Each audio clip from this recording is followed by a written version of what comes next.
somebody That's else. not a compliment, though, that he's a funny man. It's not a backhanded compliment, Mamadi. I know how to make a backhanded compliment. This is not a backhanded compliment. He's a funny guy. He's humorous, yes. That's what you like him for? That's one of his redeeming qualities. Really?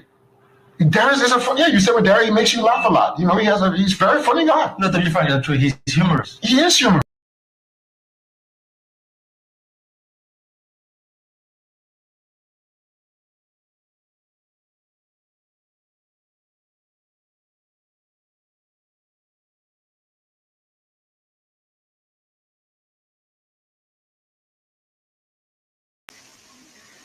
Church you chapo man like the killing surely giving oh and now nature kept the last not only in Puerto Rico, not only in Liberia, but the head of this church was extended in Guinea and Sierra Leone.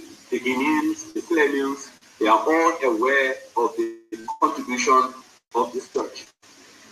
Church youth is on the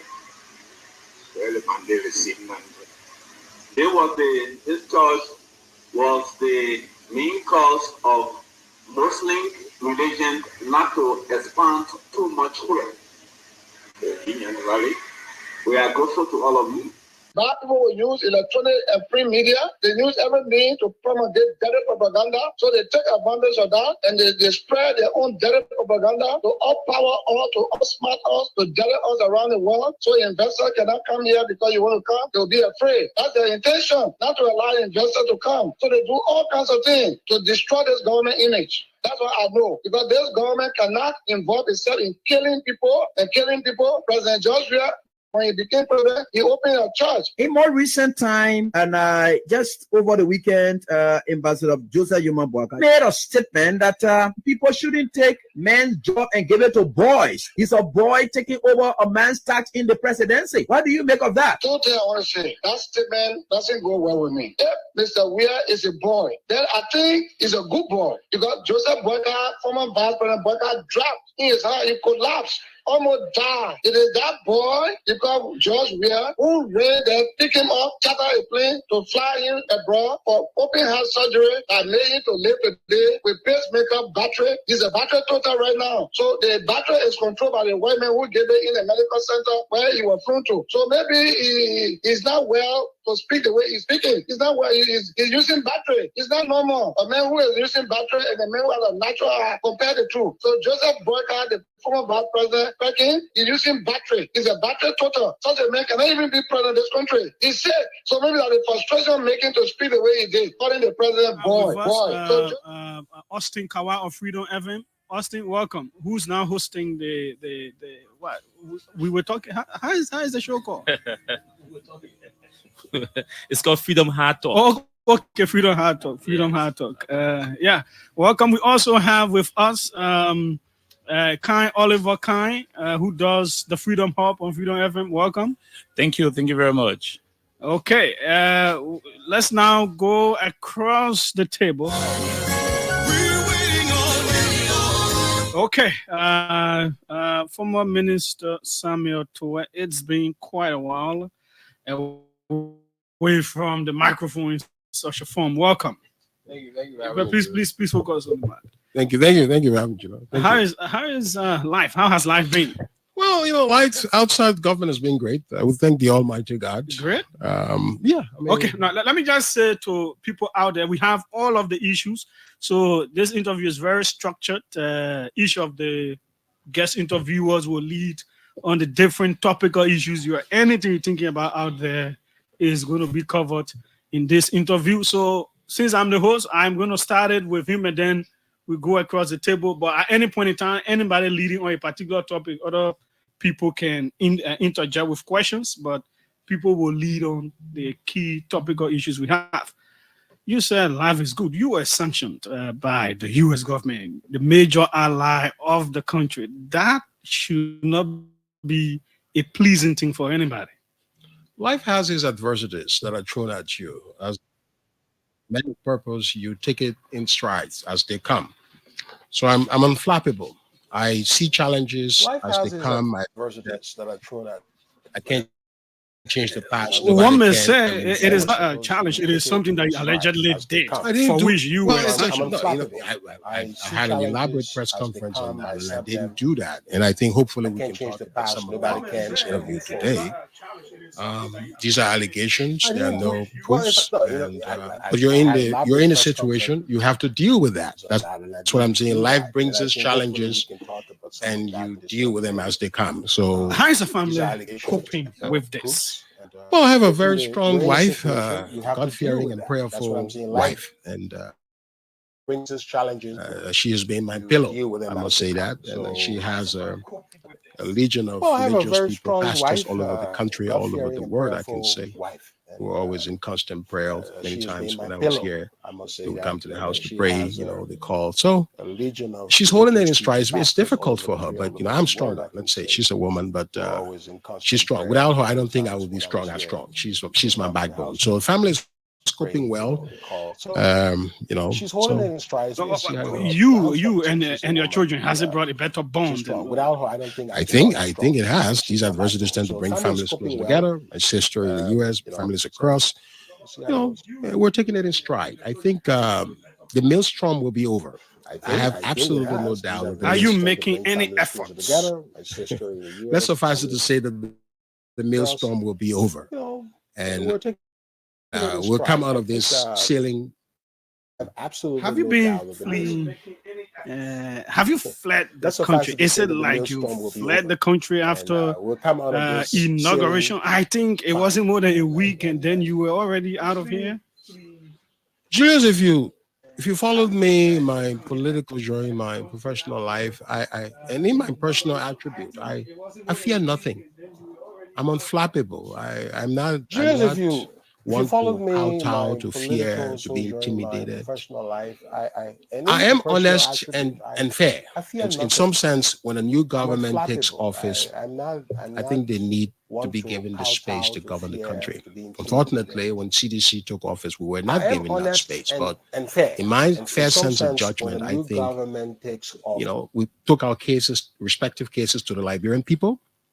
And by slim majority, the Liberian people chose the United Party. They have the right to organize the governance of the state. We've been on the stage for 6 years. I think it's only natural to recede into the back and to spend some quiet time reflecting on the next steps. Was your travel out of the country not anticipatory of the reason you are back now? No, definitely not. No, my travel out of the country was just that I had to retire. Many people have asked, Minister, I think you just need it. It would be good to leave the country and rest. Because you. So I took that advice. You know. Okay, so the next question could be, were you to have won the election as the CDC, were the president, we had to have won, would you have gone out of the country? Well, I would still have had time to go and rest. Yes, there was that plan that after victory I need 2 weeks off. I mean, the enormity of the stress and the challenge. You know, I like to say I don't do stress, but you can imagine that the bombardment and even after I'm personally facing. You know, I like to say it can take a toll. So at some point in time, normally, you know, we haven't, you know, we travel, but we travel for like the IMF meetings. I consider that a time to maybe rest away a little bit. But there is no time that I ever left the job to say I went on vacation for 6 years. But somebody so somebody is saying it took long. This your issue of resting took long, 9 months. Why all through the time? I ever left the job. I mean, yeah, that was my plan. My plan was, you know, I was sanctioned. The new government was coming. I was resting, so I had to reorganize my life. You know, when you're sanctioned, your professional life is definitely in some trouble. So I needed time to reorganize all of it. You would have done that in 6 months. So I had to reorganize my life. In 6 months, you would have done it has taken up to nine months. Yeah, of course. So in 6 months, and then I was indicted and I was called.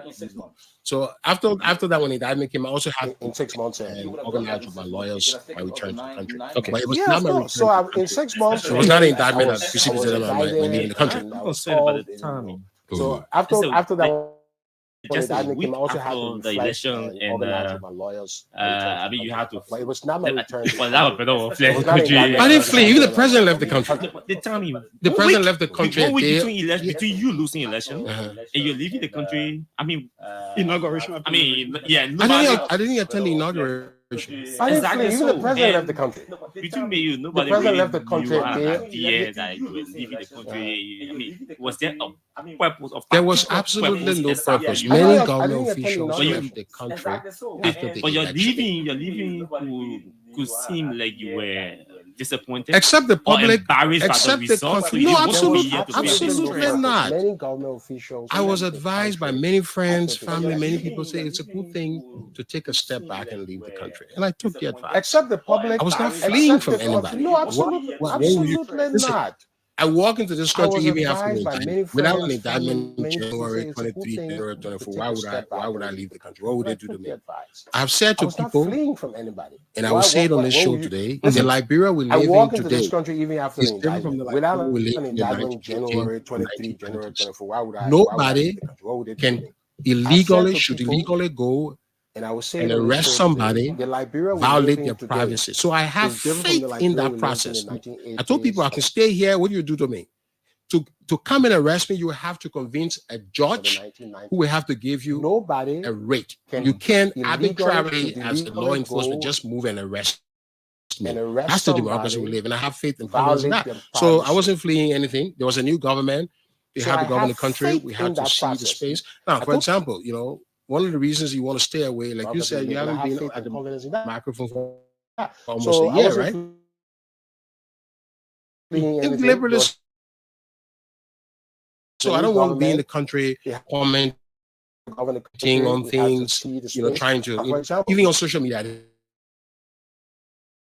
yeah, right. on social If media. But my liberals say, I don't job, want to be in the my country sense was that let commenting the on government things, have the space to trying govern. even on At the social media, appropriate they didn't time, post anything. they will be I the started government will posting be on here social for media us. when I started. I think this facing is the tax appropriate force time. attacks Okay. on social Yeah, media. let's go to Pushing wisdom. The propaganda government on should social support media. those But my of your job, party my sense, after you space to departed govern the country at the for other appropriate reasons, time, begin to shift it will blame, be, the government will be here for pointing us. finger I because think of your this is the appropriate overconfidence. time. Now you have an opportunity. How do you respond to them? What do you mean shifting blame? We ran this country. The results are there. We'll talk about some of the results. The Liberian people had too many options. They had cases presented to them. What do you mean shifting blame? We ran this country. The results are there. We'll talk about some of the results.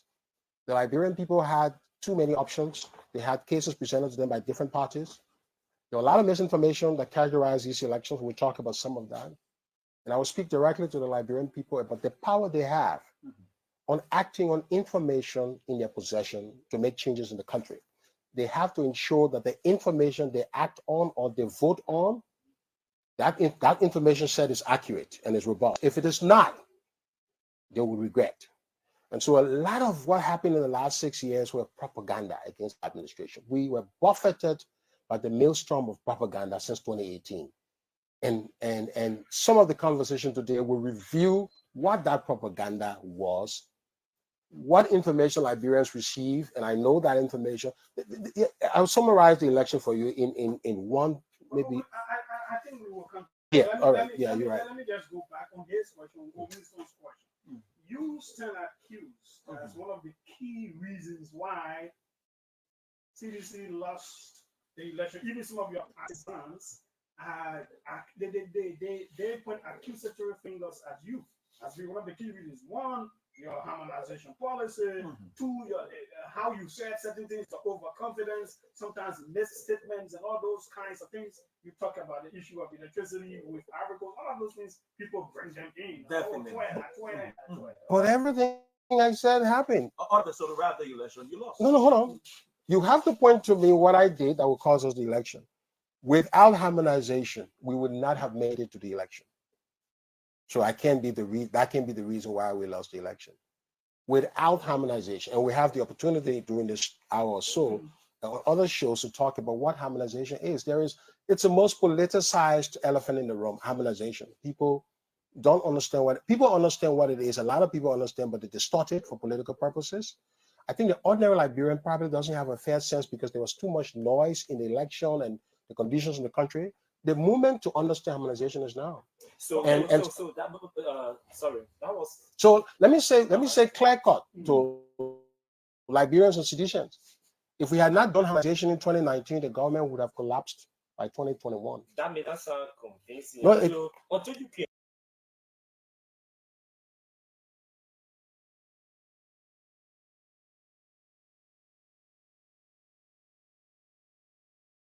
and point to the No. indicators, because that was No, the indicator happened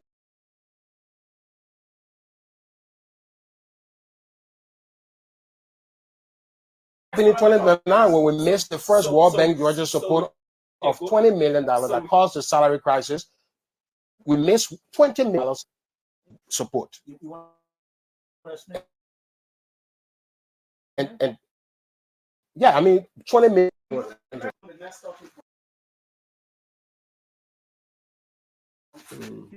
okay. So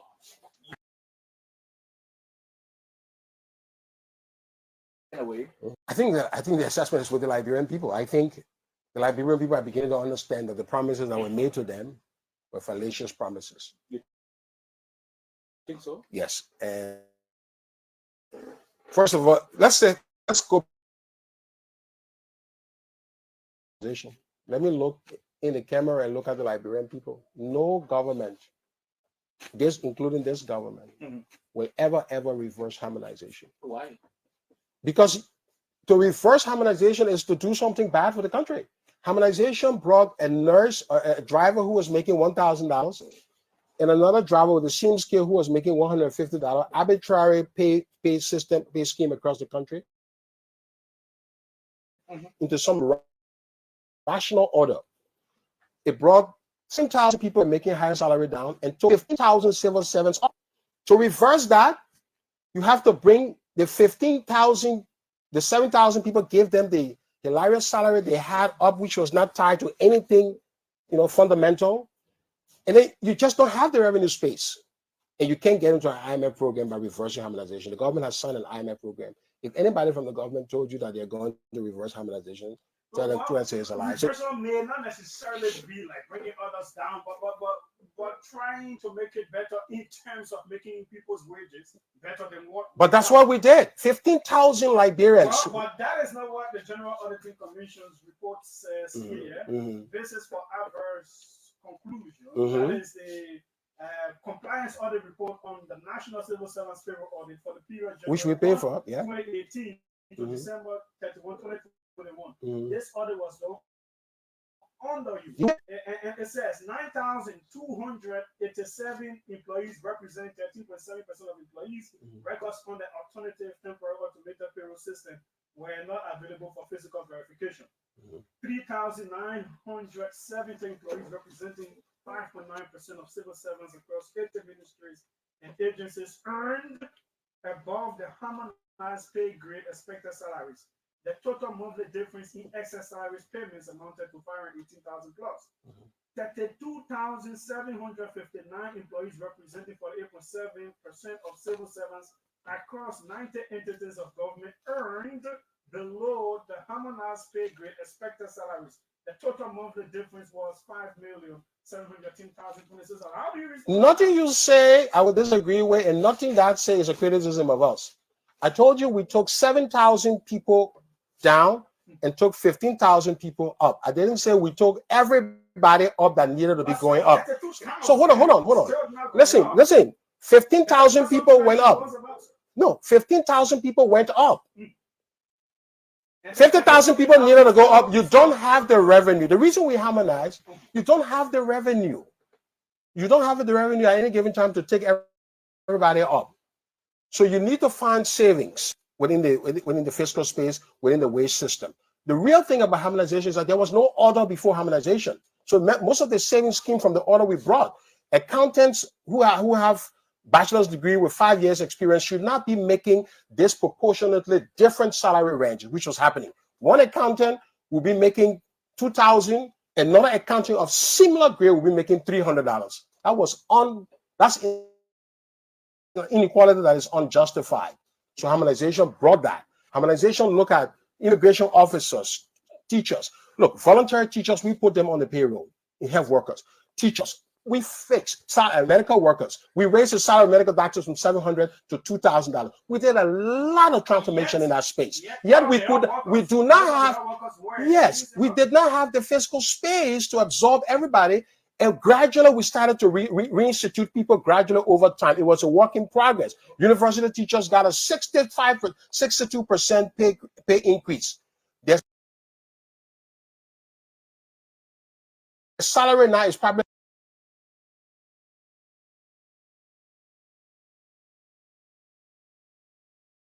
among the highest because of us. We still owe them 30%. Why we didn't do the 100% for the teachers? Very soon the teachers are going to be asking this government to take them to the 100%. We took the teachers to 60%. They need to take them, 65 or so. They need to take them to the 35%. Why we go to payroll? So it's not possible. So this is why I'm saying, when you say reverse harmonization, let's stop that language. Let's talk about, first of all, the need to increase. Before we left office, the president, based on the understanding that we have with the health workers, signed a memorandum. We studied the wage structure and the midwives who are underpaid. We developed a memorandum, a policy memorandum to move them higher. Our government placed $5 million in the budget. Why this government has not effected that? Because that was something that the health workers are aware of. So what this government needs to do is to start to move towards graduated pay increases. There will be no sweeping. That means different sectors. You can't do all at the same time. It's not possible. Anybody telling you all at the same time, they're lying to you. All university teachers here, you do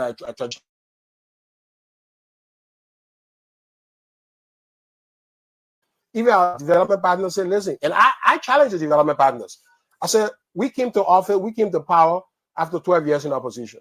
Why in a 12-year period, when we have all this international support, why didn't we fix this system for which now we have to fix it in order to peg our budget support with the bank and everything on that? And the answer was that the new Minister of Finance, many of us are new, country representatives. Let's look forward to the reforms that are needed.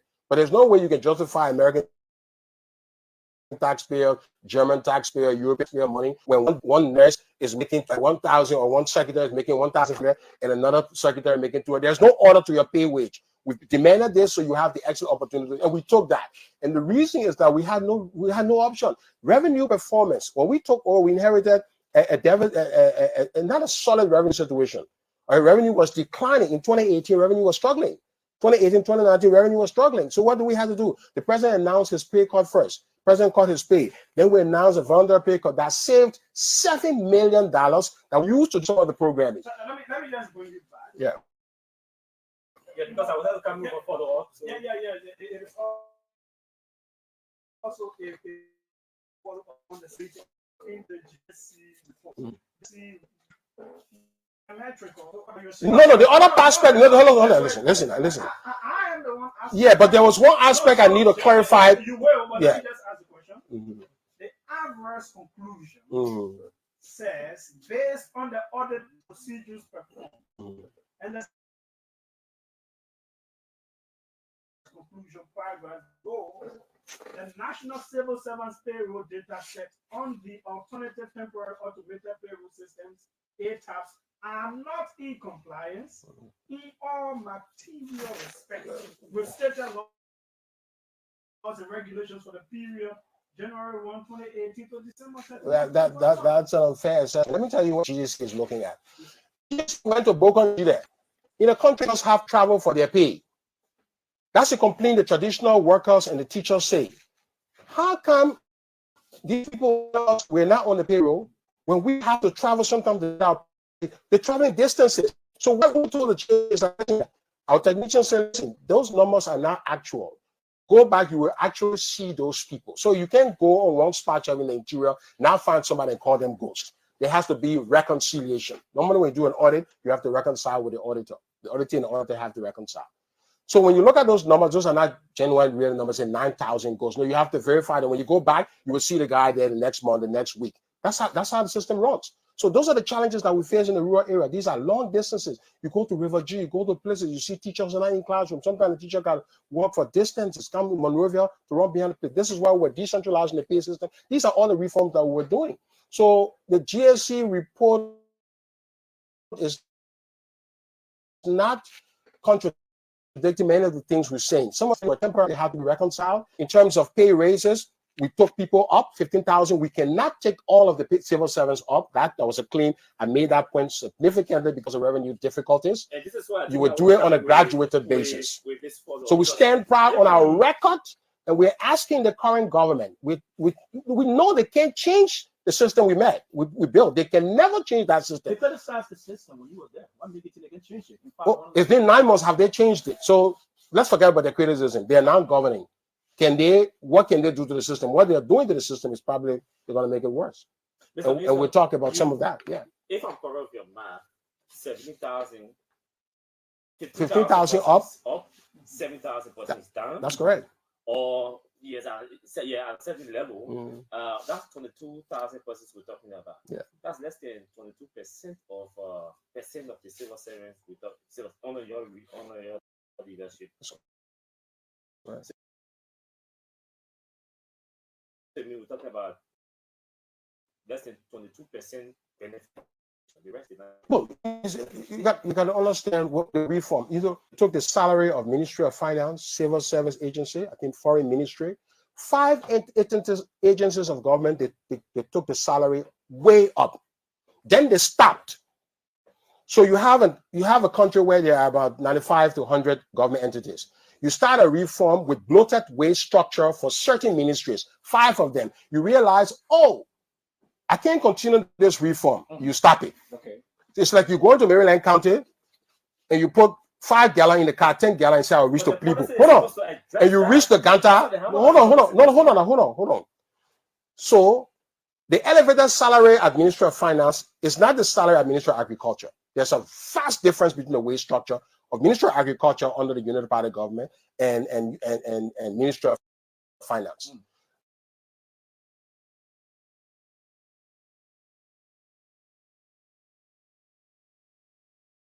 Harmonization basically tried to bring Ministry of Finance and Ministry of Agriculture within some similar boundary. That's the logic of harmonization. It's not that the Ministry of Agriculture people were bringing them down. No, they were already down. So a secretary making the policy was supposed to target or benefit everybody across the board. I just told you that it is mathematically impossible for the financially to benefit everybody. Of course. So I mean the policy was not holistic. What do you mean it wasn't holistic? No, you don't do it. No, you can't. You listen. The budget, the revenue portion of the budget is around 290 million for salary. You have to make the salary 400 million to do everybody. Do you have salary of 400 million? Will the legislature pass a budget where the salary will be 400 million for increasing workers pay, for example, 700 to 2,000. That's why I say increases will happen. And all the civil could not get in because it's not possible. That's where the business is coming from. No. That was not too. Hold on. And keeping a particular group of people down. No. The people who went down are the people who were under the water. The people who went up are the people who were under the water.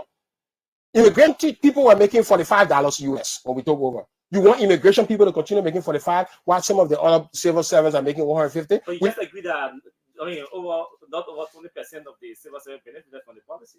I just told you we took the people under people who are making 250. We're trying to bring everybody to that guy who's making 150, 200. The guy who's making $50, making $75. Everybody. Because we don't have, nobody can. Just make it not. No, it was not designed to benefit everybody because it was not possible to benefit everybody. So you just informed. So there's something called feasibility. When you're doing economic analysis, you say what is feasible. What is feasible is that you cannot bring everybody up because you don't have the resource everything. You just need a group that benefited from the harmonization. They not vote. They not campaign and vote for you. I disagree with that. They have records. No, listen. I disagree with you.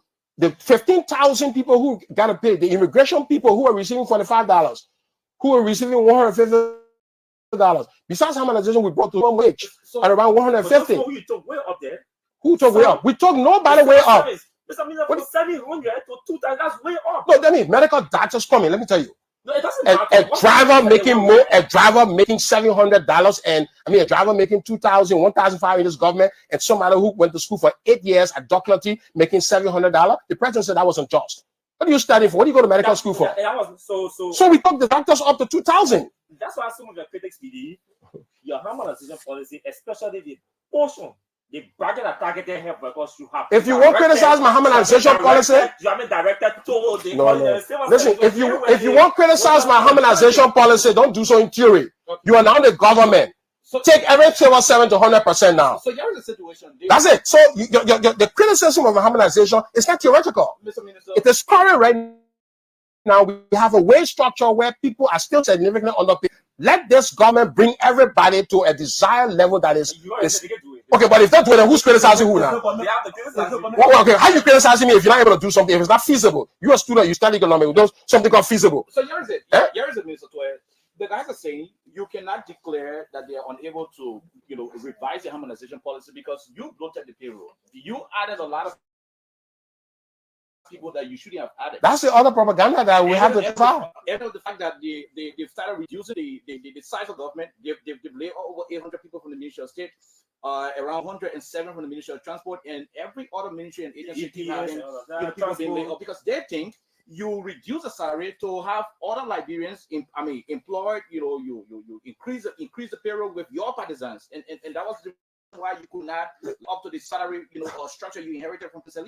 This is in 2009. You know the government payroll. In 2009, do you know the government payroll in 2009 on the presidency? That was around 32,000 persons, right? Yeah, whatever. But I mean the cost of the government. The government wage in 2009 was 109 million. Do you know the government wage in December 2017 when the president was leaving office? What was it? $289 million a year. Okay. So from 2009, 100 million or 109 million to 290 million. Now, who carried the wage up? That's CDC.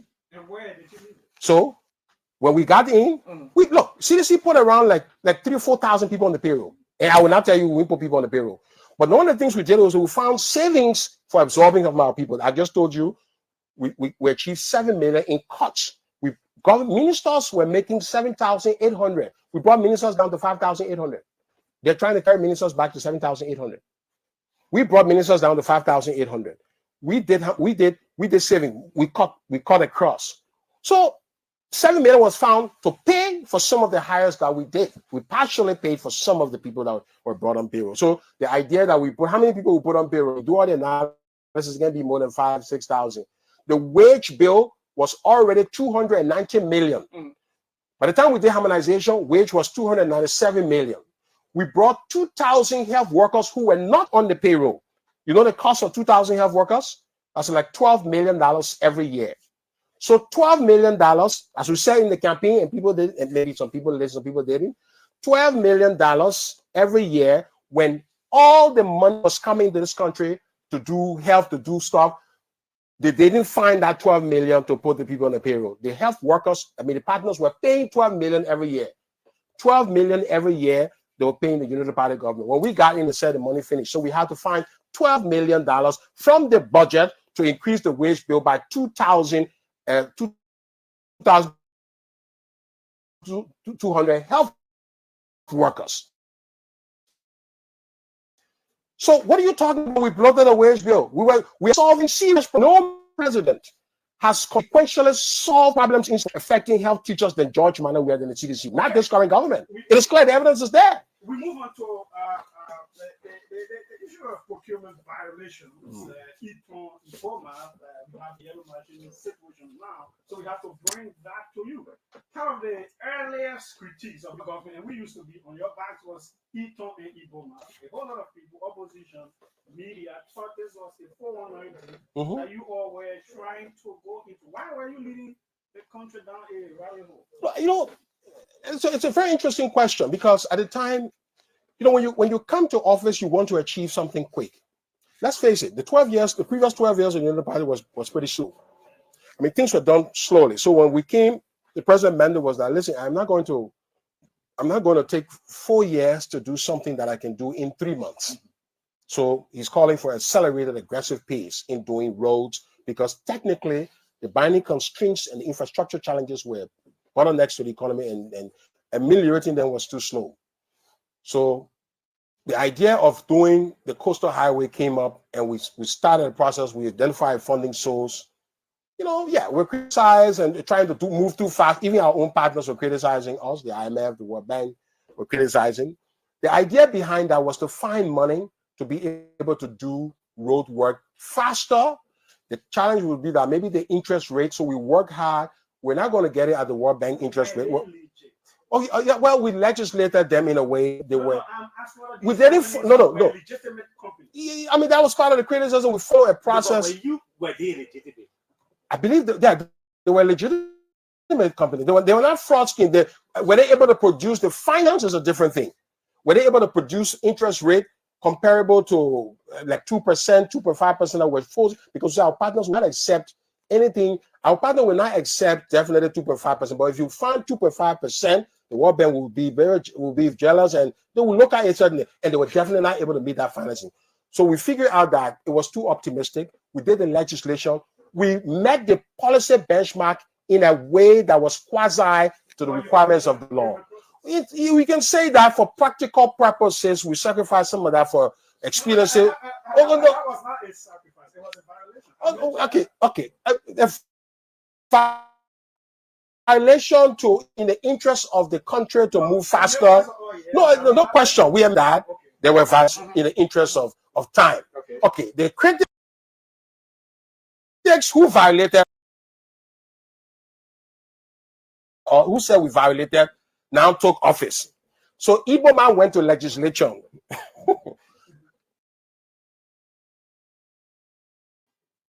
22 yellow machine, 22 million, yeah. How many yellow machine?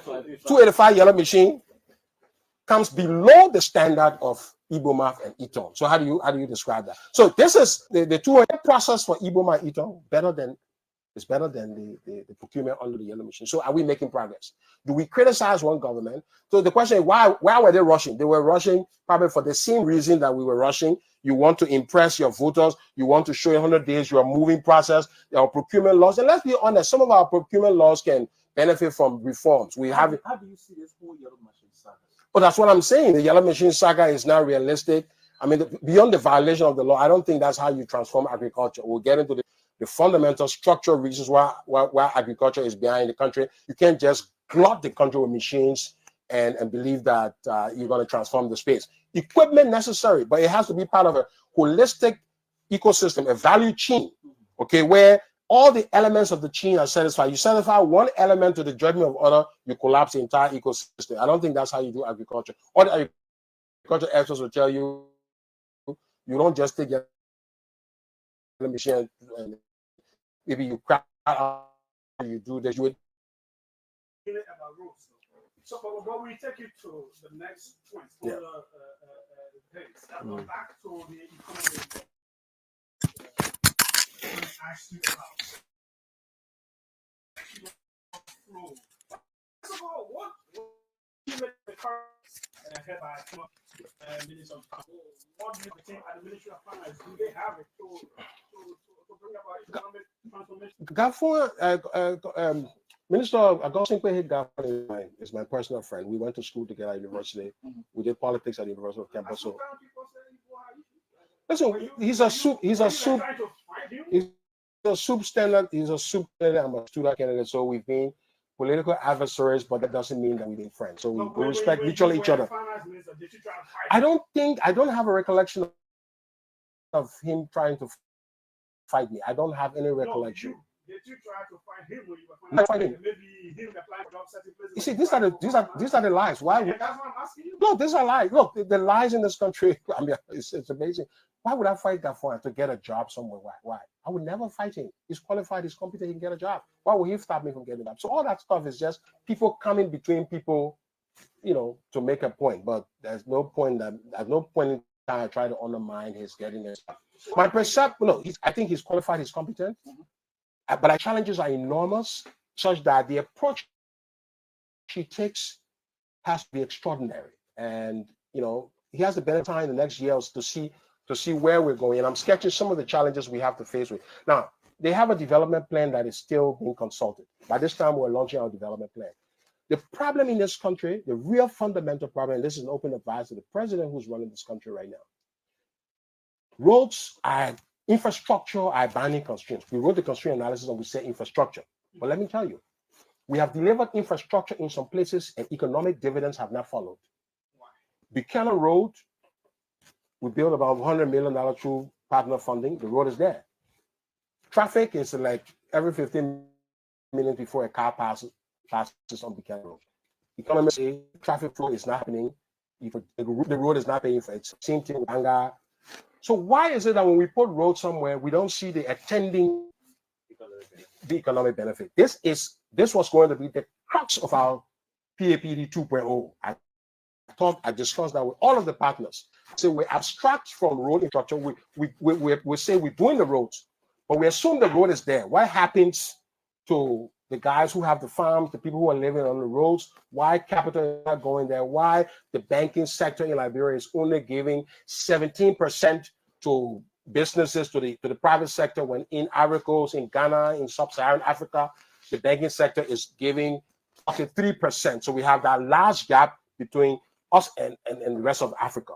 That is where the government, that is where Minister Gafuan will have to focus. The focus is now on the processes of getting paid on the reform we're doing. You just set a system so that every Liberian is paid equitably. That's fine. That's trivial. The burden of the minister's work has to be within the private sector. The burden is how do you relax investment constraints? Many people think when you say the Party people campaign that CDC calls investors to leave the country, NGOs to leave the country. That's part of the reason why the small minority that made it different for them. Now they know that is not true, because ArcelorMittal is hiring around 2,000 people. B Mountain, maybe 2,000 people. Okay. If you have 10 ArcelorMittals in this country, 10 mining, it's not possible because we don't have that resource for 10 ArcelorMittal. But let's assume you have 10 ArcelorMittals. You're basically able to hire 20,000 Liberians. You know how many Liberians are entering the job market? You're talking about tens of thousands. Every year, all the university graduates need jobs. All the people who are turning 18, who are on the path to employment, need jobs. What you need is to bring the cost of doing business down so that banks are able to lend loan. Somebody opens the shop, they hire 5 Liberians. They hire 25 Liberians. If one marriage shop hires 25 Liberians, and if 10 marriage shop gets credit, how many Liberians there? So this is about what you want. A 1,000 marriage shop of 25,000. That's what you want Minister Gafuan to do. So Minister Gafuan will have to focus, because let me tell you, it is not in my interest for this government. Listen, it's not in my interest for this government to fail. Because anytime the government fails, Liberians are hurting. They're looking for, and I told somebody, the challenge in this country will soon leave the political landscape, meaning people voting for people all the time and not getting result, to becoming existential threat. It will start being a political threat to becoming an existential threat, where people feel like, okay, it's not working for us when we vote for people, so we have to take another action. Okay. So when we were government, you're asking, what did we do? Okay, look, our economy, we met a fundamentally weak economy, macroeconomy. We had to work to stabilize the macro. You can see the evidence today. I'm not going to talk much about it. We did a lot of work here on our IMF program to restore macroeconomic. Inflation was running way high, and we brought it down within record time. We did a lot. We're buffeted by COVID. Even during that period where we're buffeted by COVID, we set a record that we grew revenue by 3% of GDP. The records are there. Go read the IMF reports. Go read the World Bank. I'm not writing them. So we gave the new government higher revenue threshold to stand on, 3% of GDP. So you're talking around 150 million. So before we came, we're collecting 150 million to 170 million less. We added that. So while we're doing all of this work, the COVID-19, we didn't have the time. We're doing at the same time. We're doing the dual community role. We're pushing on the road. Look at RIA. Imagine if we had not done RIA. What would be the situation in the country today if President we had not done anything? RIA had acted like Madam Telly, waiting for the next year to do RIA. You will not have that situation there. So we deliver all of that. But our second term was going to turn to the bread and butter issue, especially why Liberian businesses, why banks are sitting on vault cash and they're only comfortable to import rice, tradables, meaning things that are not adding value, things we eat every day. We just pay it to the LC, the rice come in the country, we eat it, somebody makes a profit. They need to invest in sectors that will provide jobs for the students who are graduating.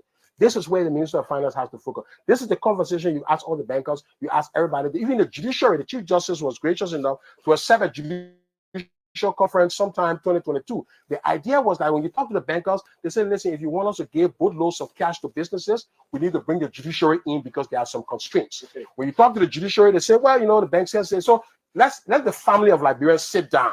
So the Chief Justice convened that meeting, but she just said, this was a first-time minister, we need to go to the next step. Yeah.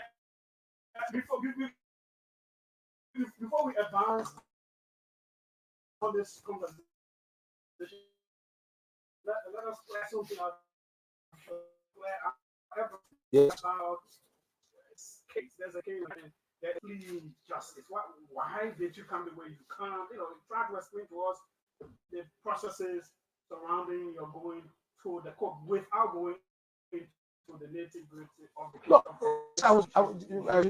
Gentlemen, I was never fleeing justice. I will never flee from my country. If you my country flee, if you my voice from, I'm better than.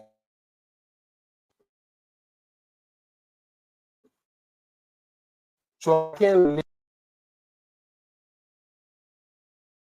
live abroad temporarily, but at my age now, I'm consequentially vested in this country. I am not going to escape out of here. I trust the system here. I was never out as a fugitive. I was already out, and I needed to prepare myself to come in. Part of the preparation means that I needed to come with a bond, to secure a bond that is valid enough. That it said that you were afraid to be handcuffed and led to. I think the goal, yes, the goal of my opponents and my detractors, their goal is just to find some imagery to put me in handcuffs so that they can tell people that, oh yeah, we're fighting, we got a man, and that's it. So the question you need to be asking is that, why are people interested in just putting me on handcuffs? That's what you're delaying. Are they not interested in the case? Why? So it doesn't matter, even if I win the case and I got in handcuffs, people say, we don't care. If you win the case and you get in handcuffs, the handcuff is out. So there's something fundamentally flawed with that, because what we need here is to ensure that we stay within the confines of the law. I'm entitled to bail. Everybody's entitled to bail. When I come to the country, it means I'm coming to get under the jurisdiction of the court. That's what law says. When you are indicted, you're now moving under the court. You're not under the executive. All right? Under the executive will put you in jail, you do what I want. Under the judiciary, under the court, you have to go through the process. So the judge read my rights and said, I'm entitled to bail. Okay. And he approved the bill. So that's what now if they had arrested me at they could have arrested me at RIA. Yeah, I mean the lawyers, the bond process, I won't talk too much about. I got a bond for value $8 million. That's the valuation of the bond property was stringed together. And in fact, I was just informed that a judge may grant me without a bond. It is within its right, or it's my constitutional right to also be entitled to, because I think Article 13 or something under the law. Yeah, without a bond, you can get free. It's up to the. Do you trust the judicial process to handle this matter? I mean, listen, our judicial has its own fair set of challenges, no question. I told you about a judicial conference where there are a number of challenges we're trying to resolve in the business climate. But I would say I trust the democracy we are in today. We're not living in a dispensation where the will of one president, not even president, the will of one president can override a whole system. I trust the wholesome nature of that transformation. The judiciary is part of it. The executive is part of it. This is why the LACC that we passed says even the president cannot dismiss the LACC commissioners. He has to do so through an up and down vote by the senator. So you have to impeach. So this is why LACC people should not be afraid of the executive. They should not be taking command from the executive. They are empowered to do their work because they cannot be summarily dismissed by a sitting president. So that is the extent to which I'm confident in the holistic reform since the end of war. But yet you accuse the government of attempting to arm twist, weaponize the. But there are elements. That's correct. Yeah. That doesn't speak to the level of trust that you expect. No. There are elements within that system who believe we still reside in 1980s, in the 1980s. So you have to bring them back and say, listen, to arrest me, you have to arrest me legally. I'm not afraid of arrest. I'm afraid, okay, I don't want to be arrested. Now, if you arrest me legally, that's fine. Maybe I'm afraid of legal arrest. But I'm not afraid of illegal arrest. The arrest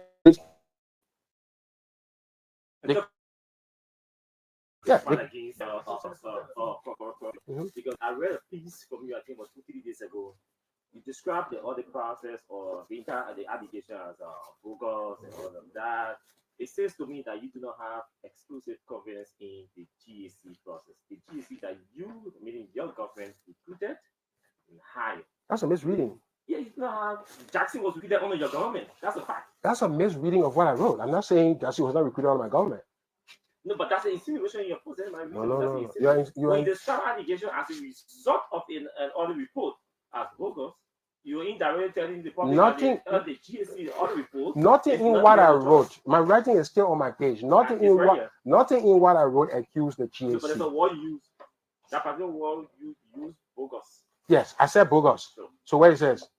You were insinuating that the allegations against you are bogus allegations. Those allegations from the GSC. No. The GSC recommends. The GSC does not go to prosecute. Exactly. Okay, so I'm not. It doesn't change the fact that the allegation was that was drawn on accounts of another report that was conducted by the GSC. What audit? This case we're in is not GSC audit. So what are you talking about? Mr. Minister, it's GSC audit. You see, that's the thing I'm talking about. You are providing information. Okay, it's not what GSC. I'm asking you. It's not a GSC audit. You have to understand that this is not a GSC audit. Which audit is it? It was some special investigation audit set up by the president. Conducted by whom? By the president, by the minister, not by the GSC. Mr. Minister, the entire audit we're talking about is an audit that was conducted by the audit system that you. Listen, don't mischaracterize. I'm not attacking the audit institution. I respect. Okay, I respect. When the auditor recommends, okay, there's a difference between the commission of a crime coming out of. You have to take the audit. The prosecutor have to look in the audit and see whether a crime was committed. It's not GSC that has determination. So my eye was not on GSC. My weaponization claim is not at the expense. GSC auditors to do their work. No, but your post does not have to necessarily mean or state that your description. There are elements in the executives who will want to witch hunt. They are witch. No, I'm not saying GSC. I just said that to you. I'm saying there are insinuations from the public. I am here now. No. I'm telling the public you are trying to mislead the public. You need to provide the clarity. No. There is no clarity there. The GSC I just posted today. When the GSC says there's off-budget spending or something, that doesn't necessarily mean a crime has occurred. Okay, so if you go and arrest somebody on the basis of that, is that the GSC committing that error? No, it's not a GSC. It's the prosecutor, the Minister of Justice, arrest for me. He's stretching GSC is doing, but he's not. I am answering. No, please come and answer this question because the GAC said you did this. On accounts of what the GAC has reported, we have formed an indictment against you. Mr. Cho, what do you think? I think the indictment is bogus. What does that suggest? They infer from what you or again. I'm saying the talk about should audit conducted. This audit is not part of the consolidated audit. Okay, so the GSC audited me. The GSC audit was conducted. Okay, so the movement from the audit report is not does not allow the GSC to move from audit to go to prosecution. It's not GSC. That is understandable. It's LSCC that's doing that prosecution. Okay, LSCC will go and make the decision. LSCC will investigate something and figure out, oh, there is not a commission of a crime here. Despite the GSC will know that LSCC can also make that determination. So why is the burden now on the GSC? Why are you saying that I'm criticizing the GSC? No, let's but generally. So take that back. I come to the country. Generally, yeah. Your a fair appreciation of the entire fight against corruption by the government. I'm interested in that, and your case just won. There are many other cases around. Our government was interested. We empower all of the auditing institutions. We provided resources for them. We empower them so that it cannot be dismissed. You ask the GSC, the budget's been going up. LHCC will provide resources with that. We're not afraid of accountability. We're afraid of using the processes of that to witch hunt. And that is not done by the institutions. That could be done by political authority. Is this something that you're sensing in the entire process? But we're seeing that. We're seeing that through the dismissals that are happening in civil service. We're seeing that through the targeting. So what I'm saying, it's a witch hunt. And we will go through the judicial process to vindicate ourselves out of this process. Are you saying that this regime is not honest? The fight against corruption has to be holistic. Okay. It has to be sincere. So you can't be doing the same thing like if you're accusing budget spending, as I said, it's not necessarily commission of a crime. But it's easily corruptible. I just posted off budget spending under the United Party today before I came to the show of $128 United States dollars. That didn't make that necessarily right. It doesn't make that right. I can't infer also that all that money was stolen in the same way. 97 million, you can't be right. All this money was stolen. So it's just the political optics. But the exigency of our economy, our political economy, is such that off-budget pressures are there. We need to have a holistic solution to that in the budget process. We need to be a little bit more and clear in crafting so that we avoid that. That's the point I'm making. But that's a change agenda that has to happen with the executive, the legislature, and the judiciary. Everybody sitting around the table. But don't one aspect of the public financial management law and try to weaponize it. That's what we're saying. This government has done violations, like giving 8 million. So all these violations are happening. So you're going to say, okay, all right, let's arrest all these people who did that. Then that's what Councilor Gang will say. If you're honest, you start with your own self while you're looking at the CDC. Let's bring fairness and equity to the debate. That's what we're saying. This is okay. Conversation located in 9.5. We're hosting former Prime Minister Senator TWEAH. We relay. You will let me know on which stations are is. Other stations, they will let me know. We have a team of interviewers who are also a part of this. In the next 10 to 40 minutes, we'll come to you. The project, there's a lot to still cover. Yeah, That's still on this, your administration, the CDC people, you're angry, you're having it because you did not do that to them. It's the situation. No, it's in the situation. Look, see, we can, because you need evidence. You need evidence. You need to take your time to go through that process. And, hold on. For example, the executive mansion renovation, there were over 3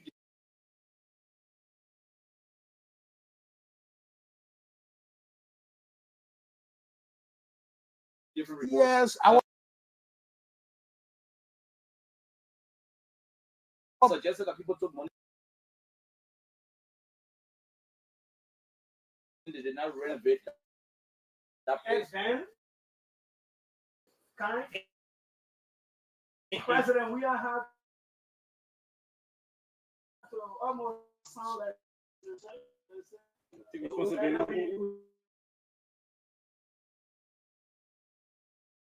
don't try to convict him and say there is an appearance of wrong. We'll go to a judge, we'll get something, just put him in jail for 2 days. We get his picture. That's what's happening. So what I'm saying, let's be with the librarian, all of that. No, but we were not in a position to do that to the former government officials and just railroad them, because we know that this position we're against is witch hunt. Which dispensation you were on?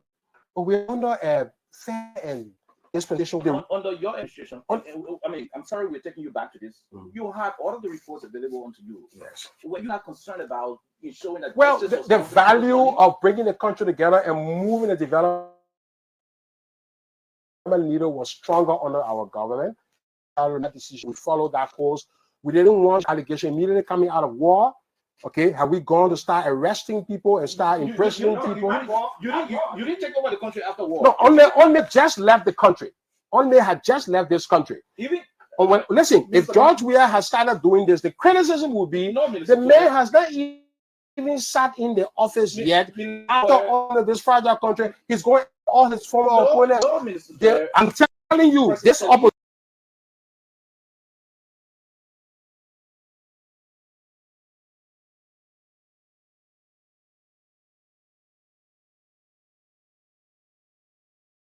I criticized or would have said that. When President Sadiq took over, the late Judy Bryant was arrested and made to account for some of the things he did when he was the interim, chairman, several others. You had a chance to have gone to the books of our country. Those who stole our money, you had a chance to bring justice to the Liberian people and what they. That's the. So I'm not afraid to go to jail. Okay. If the judge had said your bond is not qualified, right? I will go to jail. Okay. Okay. What they're trying to do, knowing that I'm coming to the judge, they're still trying to say, listen, let's find a way. And okay, so people are saying, why you didn't arrest me on RIA? So what basis you arresting me on RIA? I'm coming to seek justice. I'm coming to clear my name. It means I'm coming to face justice. Why will you be arresting somebody who's coming to face justice? You should be arresting somebody who's going across the border or who doesn't want to come. But there's no indication that they don't want to come, but the evidence that I have come. I was waiting to perfect my bond process and come to do the case. So we're not against investigation, but let's exhaust term and not use the power of the executive to obtain images and optics that could put the opposition party in a disadvantage just because you put one of the leaders in handcuffs and use that as to an electoral advantage. That is what we are against. Still on investigation, some auditors died there. Different reports came out from the police then. One of them still being looked at is the back-end newswire. Yeah. There's some allegations linking you to the of back-end newswire. And in fact, police reopened investigation that was supposed to speak to you. Have they done that now? Thank you. You asked that question, Jada, because why I'm being called to the police is still confounding to me. My theory is that they wanted me to go there so they can arrest me. Obviously, if I had shown up for the batting thing, they would have used the opportunity to put me in handcuff. In 2-3 days, by the time I get my bond, they already have that. So I know that because I should not even be called. The batting story has probably not been told to the public in a way that they'll understand what happened. I think because there's too much noise, and I think this is the best time to tell these stories. My brother have done so, but he doesn't have the audience that I have right now. Listen.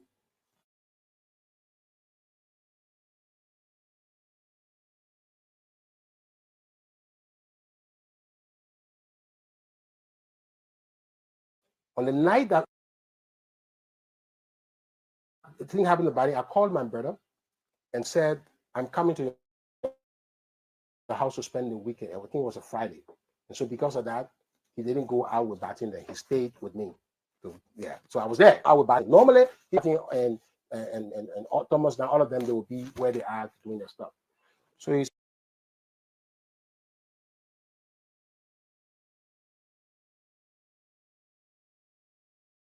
said, oh, my brother's here with me, so I can come with you. So I stay at the house.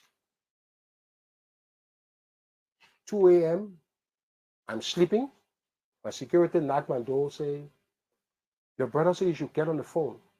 I said, but what happened? He said, you want to talk to you. I took the phone. You have to call the Minister of Health. My brother's on the phone.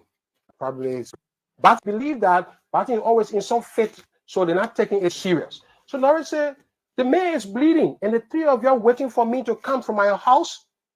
Why you couldn't carry in the hospital and I join you there? He got angry and put Batin in his car.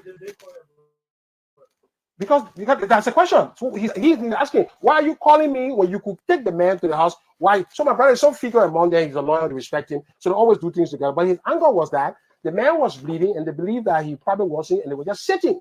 So this is how Norris took the living body. He was not dead body when Norris took him to JFK. When Norris was taking him to JFK, he called me and said, please call Brown and Dr. Jala. And JFK called, I'm batting there. That's how we got there. And I met Tico and I met Ray and asked them what happened. And they were all shaking and explaining what happened. What did they say?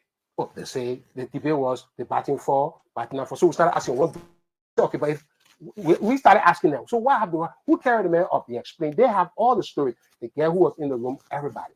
So if you're looking at this and say if there is a foul play, who are you supposed to be asking questions to? That's Samuel TWEAH and Norris TWEAH. Norris TWEAH was called by Tico, was called by Lila.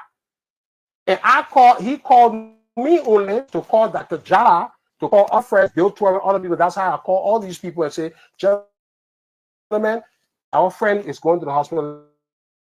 Let's go there. And when I went, I saw bad fighting for life at JFK. He was not dead. When Dr. Jala went there, he was not dead. So on what basis you calling for Dr. Jala? Maybe like they said they want to close the case, so they needed the perspective of Dr. Jala, me, because I commented on this stuff before. Do you accept that these things, when they happen, should have been explained there and then? They were explained, but the best time now to understand the thing is now. You took the liberty to explain I didn't explain the way I'm explaining it. We explained, I wrote about it. There's too much in the country. The adequate explanation will get buried into the noise. That's what's happening. Today, the issue is over. Elections are over. People are now knowing the truth. That there was a girl, there was Tico, and my brother went and saw Batting and asked them the question, why? That is the same girl. The girl who is accusing us was the girl who's sleeping with the man, was the girl who was sitting over the man for 30 minutes, waiting for Norris to leave his house, go to Batting house, ask them why you're not carrying Batting. They said, oh, we just thought Batting was not serious. He said, but the man bleeding. He puts the man in the car, carries the man to JFK, and stay sitting there. So if you're accusing anybody, who are you supposed to be accusing? I'm not accusing anybody. The general theory was that Batting fell. Even the girl told my brother, say Batting fell, Norris. Now, everyone wants to turn what happening in the country now into politics since we're going to election. Even the guy who died at SKD, go to SKD. This was a clear accident, broad daylight. People went and said people were chasing that guy. Opposition people said the guy was being chased by cod lights. You know what? The former minister of justice took that guy by the family, went to the minister and said, "There's a minister didn't give her a body." He said, "No, I'm not giving her a body until you go on radio." Yeah. That's one of the key things you spoke about in your news conference. What is this whole issue? Yes, saga that you think may have necessitated your sanction and all of that. What do you know about HPS, the current dealings with the government and all of that? Well, I think because I got in. You, the government of Nigeria, you eating at least $40 million from your government. HPS $40 million free. That's not true. Oh, HPS committed resources to the government to the tune of $30 million. Okay, 30. I mean, yeah, they gave 7 first, so they go. If we close to 4, I don't want. For what? For the real process, they're trying to get into an agreement with the government to share the real. The current real says that ArcelorMittal, the current agreement, without the amendment, current agreement says ArcelorMittal should be able to allow other users on that rail. Other users. But ArcelorMittal reserves some right to be the user operator under the current law, which was legislated, the concession. So ArcelorMittal government will agree to grant a third-party user rights, but ArcelorMittal will hold some swing in that process. The idea is that if ArcelorMittal is already having interest, going to be fair. That's HPX contention. In that whole process of negotiating, my argument is that how do you take the law from ArcelorMittal right now, which gives them the right to operate, take that away from them and write a new law that says they should invite a third party, which is what we're pushing for. But to do that, Mittal and the government have to agree that we don't want to be the user operator because Mittal already has rights to give them user operator. The government, the time we gave those rights with different economic circumstances, now we want to be able to invite other parties. We're looking at a whole value chain in real. It's not just you operating the mill. So the economic circumstances have changed, Mittal. Okay. So can you work with us to write a new law that will then allow independent third-party users? And that's where the challenge has been. How does Mittal see that right, that it in George corridor, it has maybe about 7 or 8 more years, right? For what language do you carve in? We spend 3 years in language and we are at a deadlock. People, for one reason or another, some people believe that, some people are obstacles. For me, the negotiation that I did, I'm a man of logic. The logic is that you have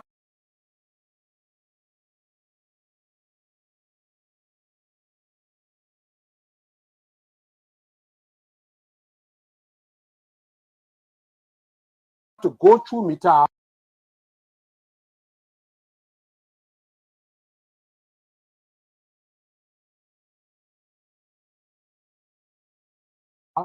either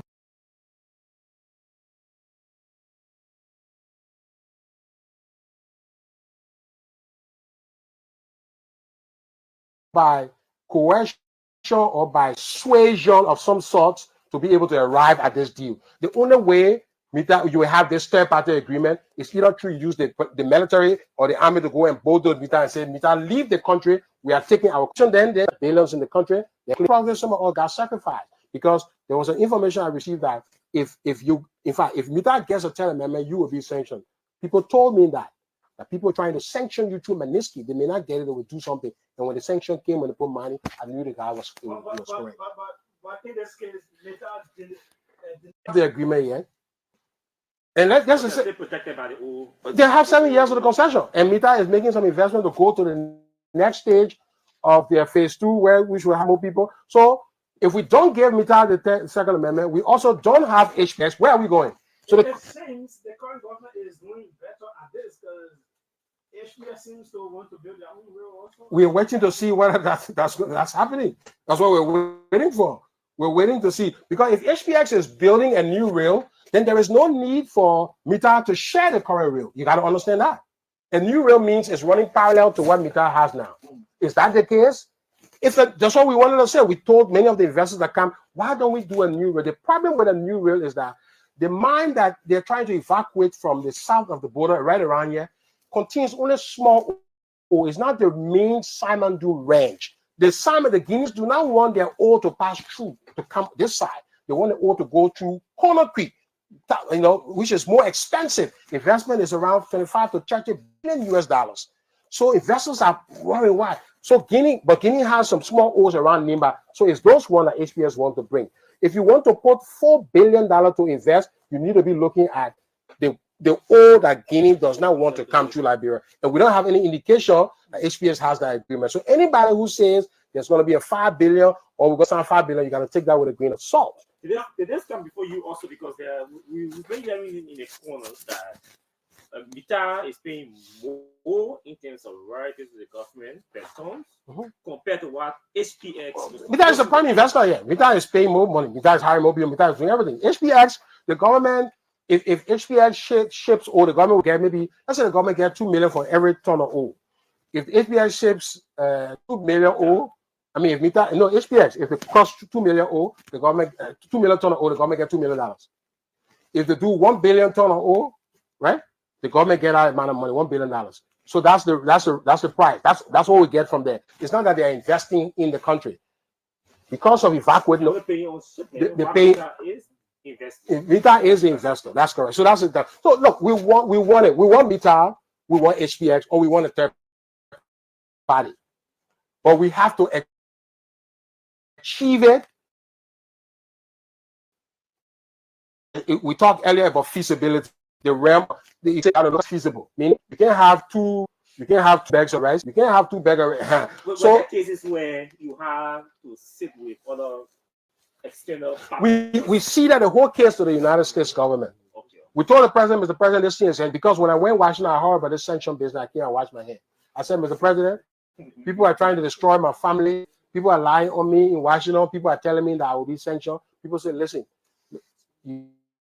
you are a minister of finance, you're doing well. What we're hearing, people that you favor MITA over HPS, which is not true. There was a time where MITA was against me at one point, because I'm for the logic. How do you grant a third-party access with or without MITA? The law said MITA and the government must agree for something to happen. If MITA is not agreeing, it's not possible. We got to shoot Mita out of the country that only way, and we'll do so we violate international law. So I'm looking for a moral suasion, convincing way to say Mita, listen, you lose nothing. In fact, one time I asked to say, listen, why is HPS also HPS? Why does it matter also that Mita opens the gate? You just want to shape your O across to the extent that we can write the laws that you are protected. And Mita doesn't have any extraordinary right. We did all that. We did all sides of the negotiation. The National Chamber, the National Investment Commission, Minister of Mines, Minister of Justice. We spent endless months on this. Where if Fiscal was proposed to the government, say Mita was paying more, maybe you should have given Mita leverages. Since they've invested in it, I think around 17.50 cents per ton.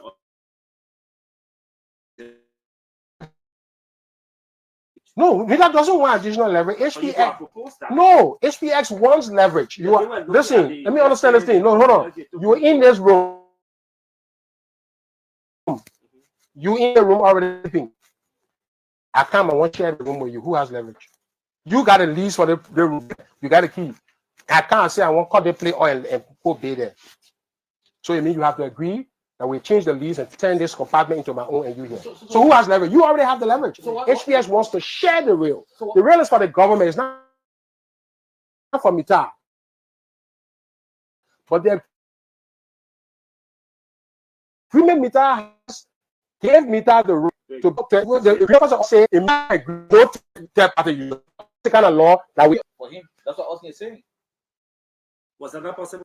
No, in an analogous to that situation, what we want to propose, yeah, Mita, don't be the user operator. Let's get a third party to be the user operator. It's the proposal that we want to make to Mita.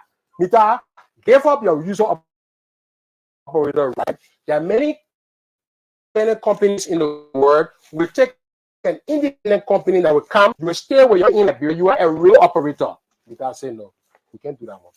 So that the negotiation we've invested, so everybody put in their turn. So that's the common, that's the 1, 2, 3, the ABC, the fundamental of the Mita in simple English. I'm explaining to Liberian people. Somebody already has a right. They believe that they have to be accommodated, they have to be protected. We're trying to negotiate a right from them in a new amendment to find a third party. And then what? Because I have to go to lines in the next CDC. Why are you not? Do you stand a chance to play now? First of all, what's your relationship with the former president Georgia? We have been hearing that it is a strained relationship. That one was a relationship with people like Senator McGill and other higher officials. They too gave money to opposition people. For example, now Vice President Jeremiah Kuhn to support their campaigns and all that. There's a fact I don't give money even to CDC before I gave money to opposition. No, the role of a minister of finance is not to give money for election. Simple as that. So it's all rumors. It's all perception. It's all the things that are happening. You know, I tell people in my last clip when I was at the party headquarters, CDC is not here for 5 years. Not 10-year party. It's a party for continuity. There will be ups, there will be downs. You have a chance. We have a significant chance. Well, the 9 months that preceded us right now under this current government tell us that we have significant chance because the slice of the majority, the slice of the small minority that made a difference for them to become the majority party was fed lies. They now understand that they were fed lies. They may not be talking loudly now, but they know it. Because any of the promises I'm telling them that they were made. No, the people. Yeah, I mean, yeah, CDC is a big tent. CDC is not a small party. There will be different viewpoints within the CDC. The relationship is not here. Yeah, we spoke when I came. We speak regularly. Even when I was not president, me and the former president had arguments on many policy stances. I had my position, he had his position. We debated. We are debating environment. Not everything that he said we are advising. He takes some, he doesn't. We have a constructive. So if somebody says that our relationship is such that, you know, we're not, no, it's not that. There are people who believe that you have this political ambition for 2029 as long as minister. It is also speculated that obviously Mr. McGill wanted to be president 2029, and this may have you the level of bogus. And then you have maybe what you call it, strategic gladiators, porcupine, warriors, elephant. All those things, listen, strategic let me tell you, there was a time where I wasn't on social media. I wasn't involved with social media. Let me tell you. From 2018, we took a lot of 25 million, 16 billion lives. Social media persons were dissipating.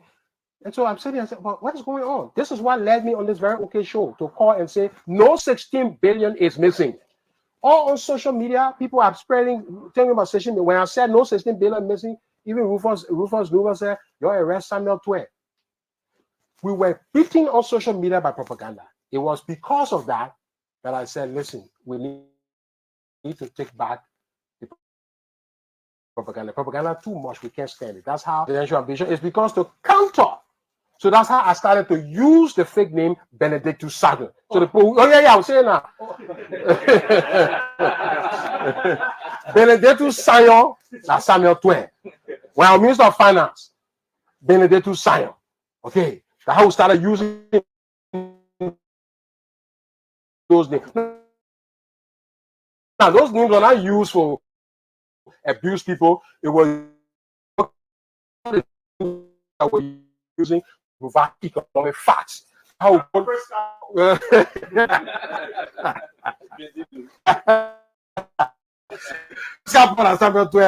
I was if beyond Prescott, but same time I left Prescott to the strategic gladiators, the Spartans, all these groups were existing so that we are able to counter UP propaganda.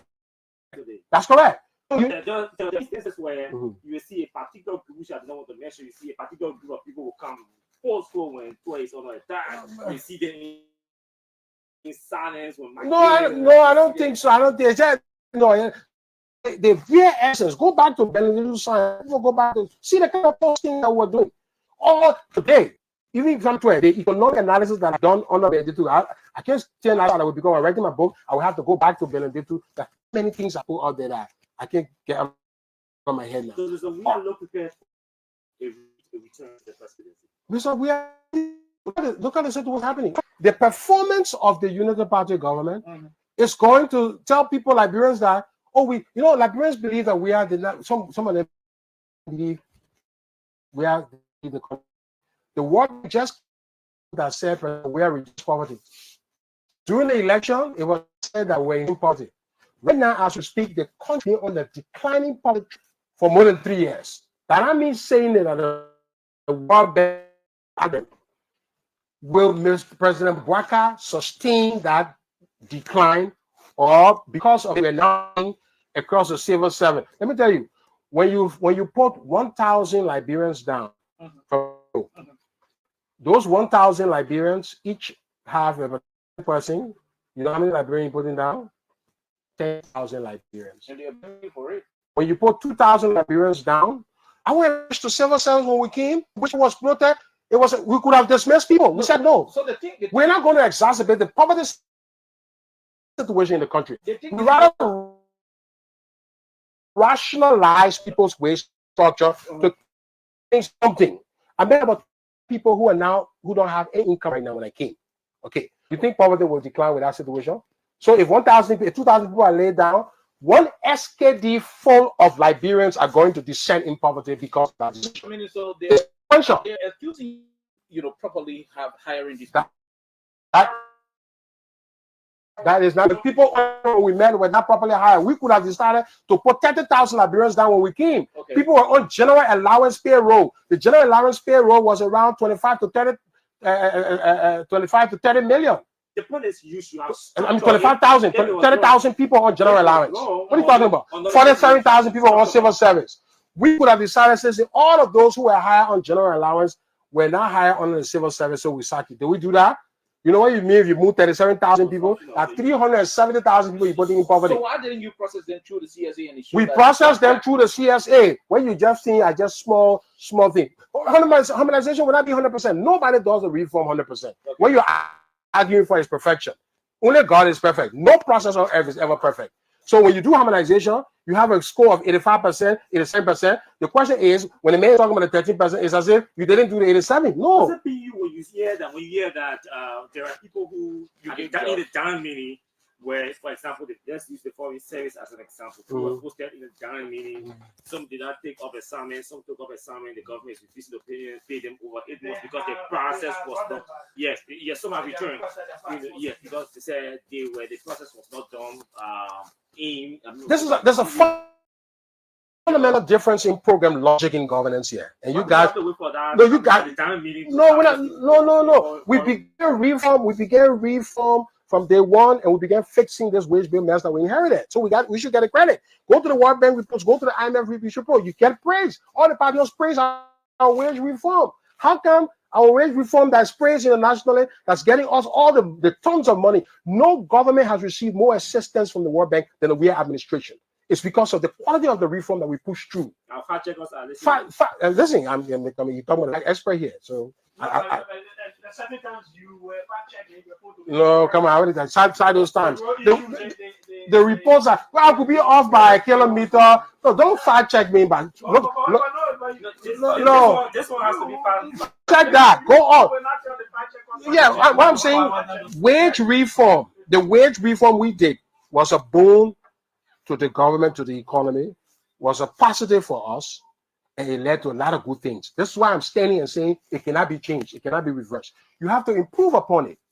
You have to improve upon it. You have to continue to bring people up. We brought a lot of people up. I mean, university, we try to move judges back up. We did a lot of retrenchment. We moved salary back gradually.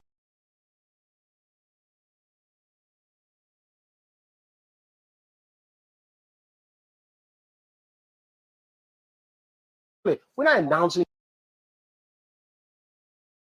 that all the time because the challenge we're announcing that is that when you announce this, other people here. So it was muted progress, meaning we don't want everybody to know because they impose the government under pressure. Yeah, quickly. Don't you think there is a justifiable economic reasons for the delay of the?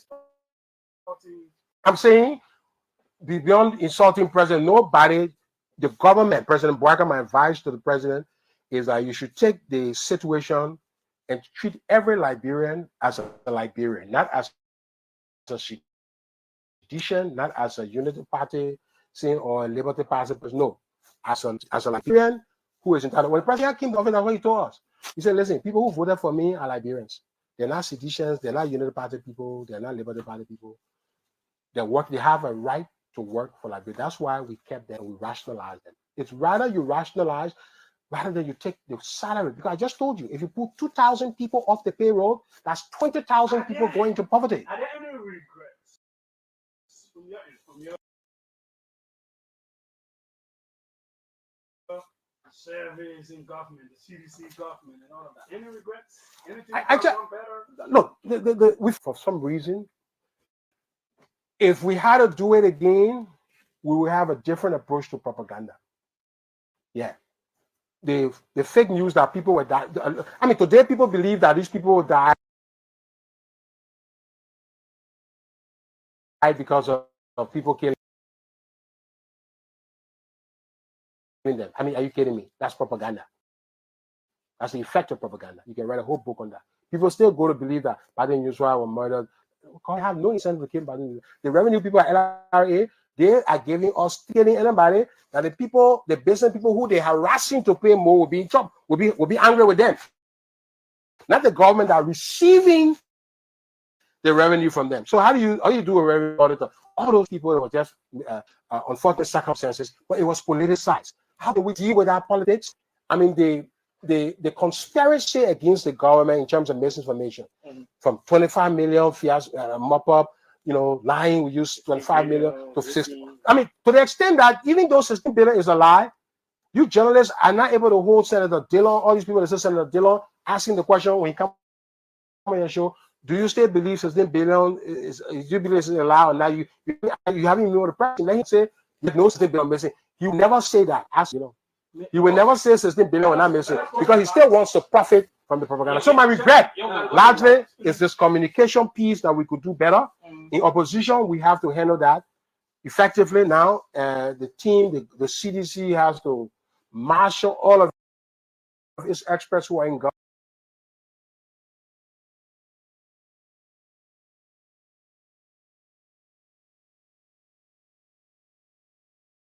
government. They have to be across the board consensus across the, especially from former government officials who got to be vocal, who have to stand up to the government factually. We don't want to, we don't want propaganda. We're going to use. And later on, you run for the legislature. Will you be running for Maryland or something else? I leave all options open. All my options are open. Let's go to the line. Just a minute. What if the government regime knows the strength? What is your thought upon for him? Are you willing to pull? Minister, come. No, listen. I will owe my the United Party. I was an economic consultant in the government of the United Party. That's how I was the lead economist at MCC. So if you're called today, you. No, the question is, what need best? Our country has problems. I just described the problem to you. No, I'm not. I may choose not to go. I'm not a question right now. No. Right now, my best advice. I would not want to serve in this current administration to say become somebody there. But no, hold on. But the question is it possible for my ideas to go to them in some way? I can tell you, I will not say no because I know what it hurts me if the Liberian people are voting for one thing. Let's say we should be doing this bottle. The country is doing this handkerchief, and all the political discourse is around this handkerchief. We're making noise when it is the bottle that we should be making noise on. It hurts me. So something in me says, listen, the people are voting for people because of this handkerchief when they should be voting for people because of the bottle. So there's a misalignment. We have to patriotically correct that misalignment. And this is where, guys like Gaffer and others should temper the discourse from hate and see what is the right thing that we need to do to get Liberian private sector. And Liberian business person talked to me last night, almost cried. They lost everything from COVID-19. They are struggling where they went in a foreign country. I just thought, how many persons you hired? I had around 47 persons. Everything gone. Okay. That person can get access to finance again. And get public import. Some TWEAH is right here. Minister of Finance and Deployment of the Republic of 40 plus minutes. Very good.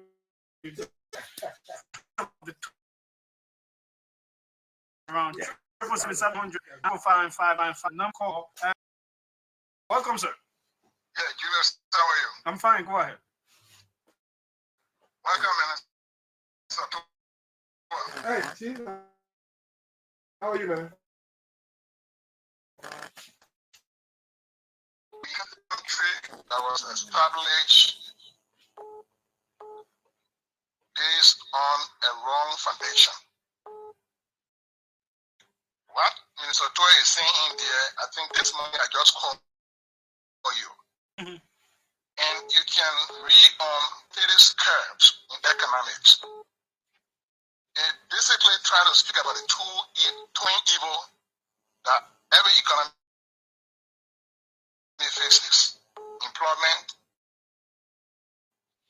and unemployment, and the infinite relationship. Right? You have to do two things. Either make yourself unpopular and there's popular uprising. You have to close leakages.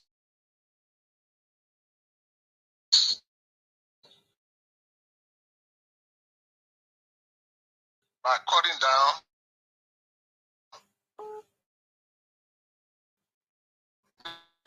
house, or the government coming, continue that. Now, as we're speaking, there are being more people being employed in government. So how do you stabilize it? How do you increase the wage bill that I saw in the draft recast budget around 301 million. Yeah. So we're running a government like we are developing what I call a kind of social welfare. So if you have to harmonize now, you either dismiss or you cut down the million that legislature receiving and close down the leakages. Okay. Other than that, they're not a quick fix solution, period. Thanks so kind, sir. Let's see who's right here. Yeah, welcome. Let's hear you.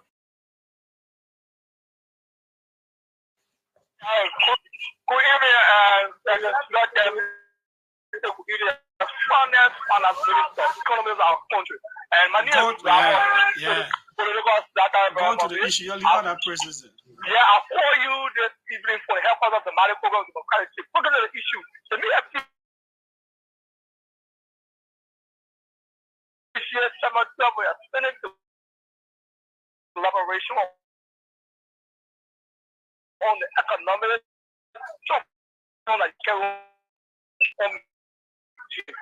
let's reduce direct mandate to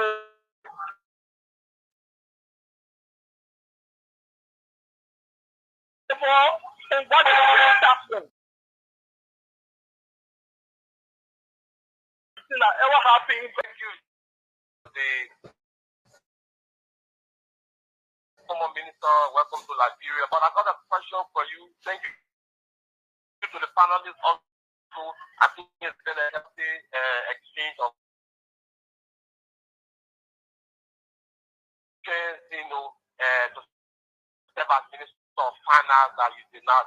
And then two, I hear you talk about the consequential any government after you can effectively and efficiently run with the harmonization process, considering the challenges that you face and working on all the state forms. Those are my concerns. Okay, thanks so kindly. He's jotting them down. Let's come to this public line. Welcome. Let's hear you.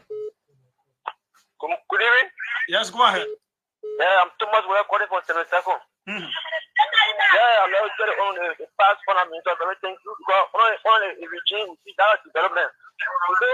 They use what kind of development? Thank you. On a regime, so many kilometers were paved. On a regime, we see different commitments that they were built. So you see that you are mission for the people because through that infrastructure, through that road, we're going to benefit. We're going to easy after the good house. To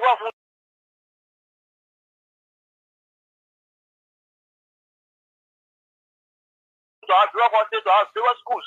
So they take it on a regime. First time yesterday, you are going to pay one fee for the masses. The people that money. We don't know that, guys. I just say you know, the poor paying the thing, my man. No, So Cooper pass away. Welcome. Thank you, Julius, for giving to your colleagues and for giving to the former finance minister. My name is Cooper Passaway, and I call this hearing from an optimist. I just want to ask the former finance minister a few questions. One, how do you see as a former god of teacher for Eastern Right, you have been session by the present government for corruption, protocol, malpractices, and other illegal issues? And also, how do you see also right, because of power shifting government, you're different. Your probably are being affected because America is saying that you can't do business because of your deeds in government, you need to perform well. How do you see the form of government? Okay. Welcome. Hear you quickly. I'm fine. Quiet here. Yes, go ahead, Eric. I just want to say welcome to Liberia, our former minister. Thank you. You have spoken well.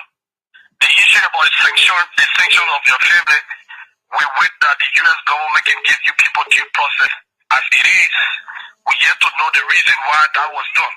But let me just talk on the issue of harmonization.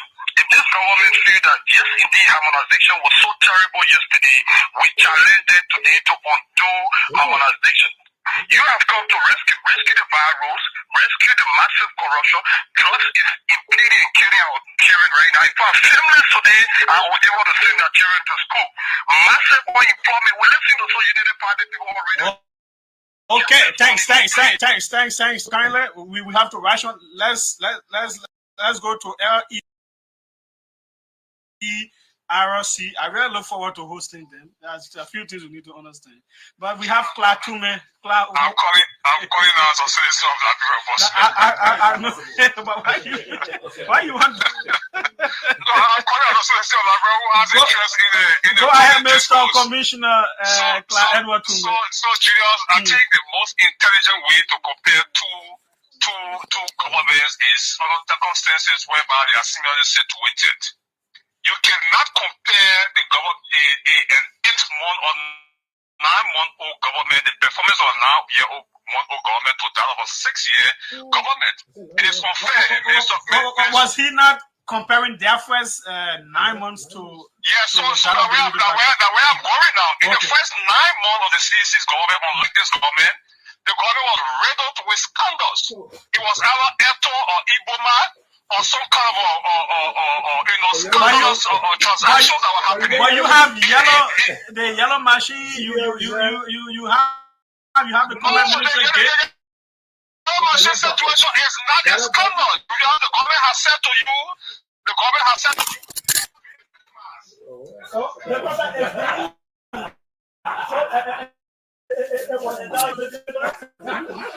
You got many words for the government, man. Yeah.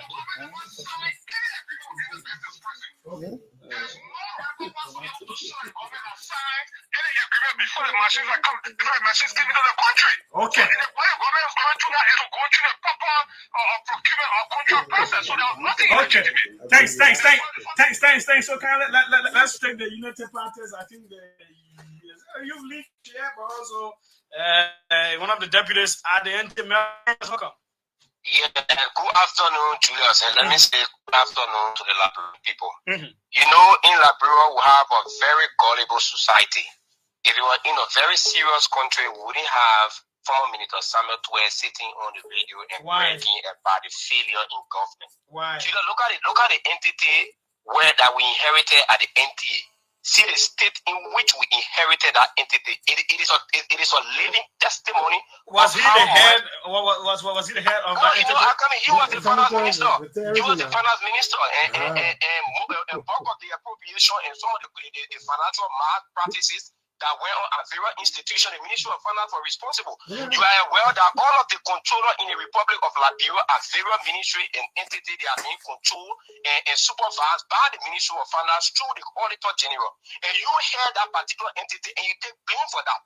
For the minister to be in office in studio today and be say, I think he should be ashamed of himself. Okay. He should apologize to the Liberian people for the manner and form in which they mismanage the resources of this country. Thanks so kindly, Melvin. Let's come to the public line here.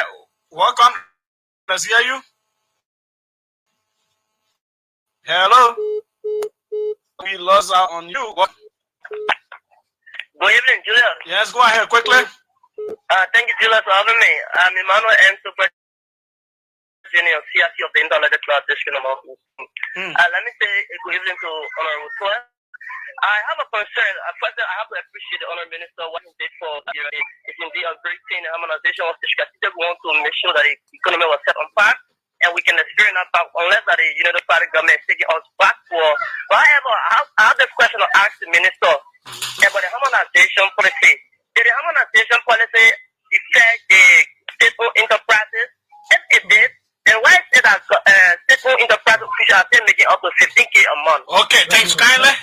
He will answer that. Let's go international. Frank Gibson from Paris, welcome. Good afternoon, Julius, and good afternoon to all the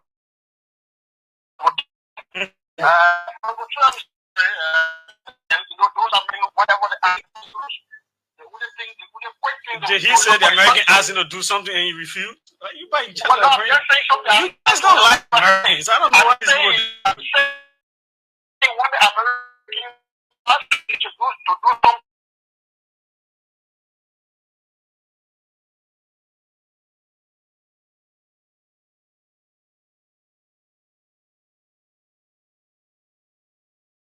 TWEAH was engaged in corruption. They have to be verified. They have to be investigated. Revoking of passport that was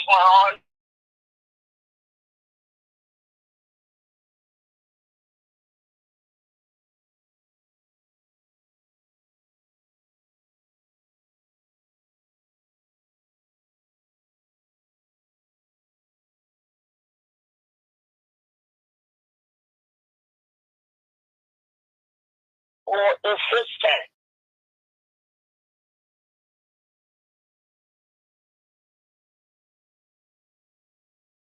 They said Samuel TWEAH did not give the contractor the money.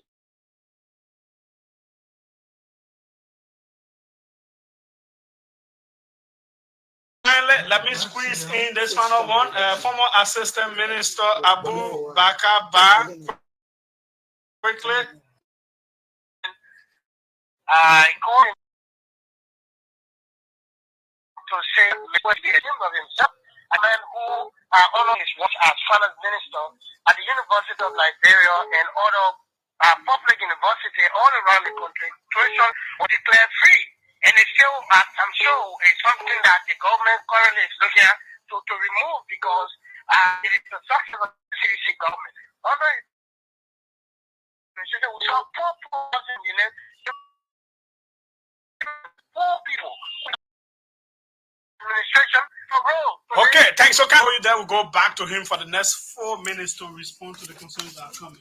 Let me say thanks to all of the callers.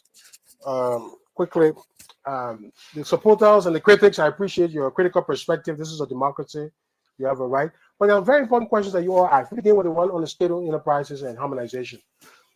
We harmonized the state-owned enterprises. Unfortunately, the state-owned enterprises are not on the central payroll of the government.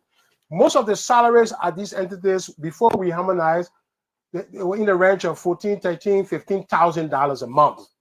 When just salary, not any benefit. Salary was around that neighborhood. We brought it to around 6,000, 7,000, some of it. It stayed for some time, but because they are not on the central government, it's difficult to enforce. And what they ended up doing was the move from core salary to then benefits through the approval of boards, and we don't have control over as a central government. So imagine somebody was paying 15,000, we brought it to 6,000 and say, okay, we take the 6,000. Generator, like Patrick Honda generator, we give you $4,000, we added there. Like all the other stuff, like the gas slip, and carry it back to 15,000.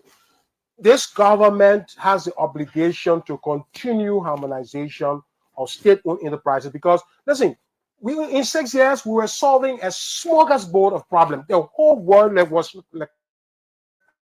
crashing. Inflation, COVID-19, wage harmonization, the work the president did. I'm telling you, appreciate President Weah's work now under President Bwaka, then they appreciated it under President Weah. So that was a good question you asked. Generally, I would just give some remarks to all of the questions. Steve Fampley, the first caller, said you have to, and he's right, you have to plug leakages in revenue. You have to ensure that salary stays within a certain level. But I don't think the way to go about it is to take Liberians from the payroll. What you do is that whoever is on the payroll, rationalize the pay system, keep them on the payroll because of poverty purposes. If you bring Liberians down, you're going to worsen whether that decline because that's the evidence that it was declared on the President Weah. Is it going to increase on President Bwaka?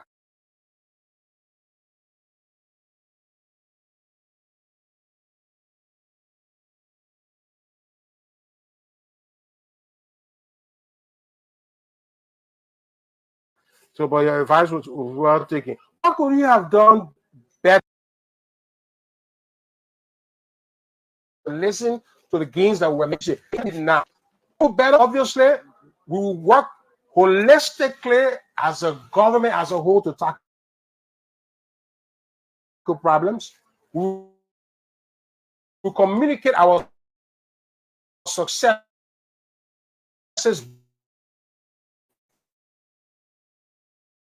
okay, and face the challenges holistically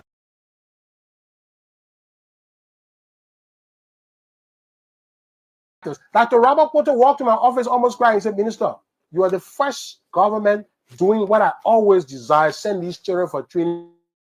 Just upon you come, tell the president, thank you, I want to see the president. Ask Dr. Porter, he came to me telling me thank you, thanks to the president. We sent to him. All right, we laid the groundwork for a Medical 14 hospital. They all work. Okay, digitization. Today, you take for granted that university students can go online.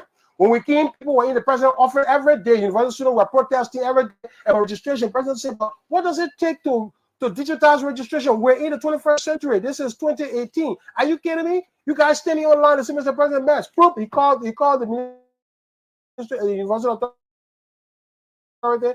Council Norris came, brought the university people and said, listen, I will do the process. And in 3 months, digitization was there. That's what you call deliverable. All right, that's why you got 9-month deliverable. Okay, so we did better. That's how we will let it go. It's not just a plug. This is news. Winston Valley of Banner FM. Thanks so kindly for being here. Prime FM also relayed this show. Thanks so kindly to them. Austin Freedom. Oliver Khan, thanks for being here, and former Minister as well. Thank you for tough interview. Yes, got more time. Very good, Java. Every time I have you guys enjoy the interview. So, folks, we'd like to say thanks for watching KMTV. This is come to an end of our broadcasting. But we'll continue with this as we try to make our way out.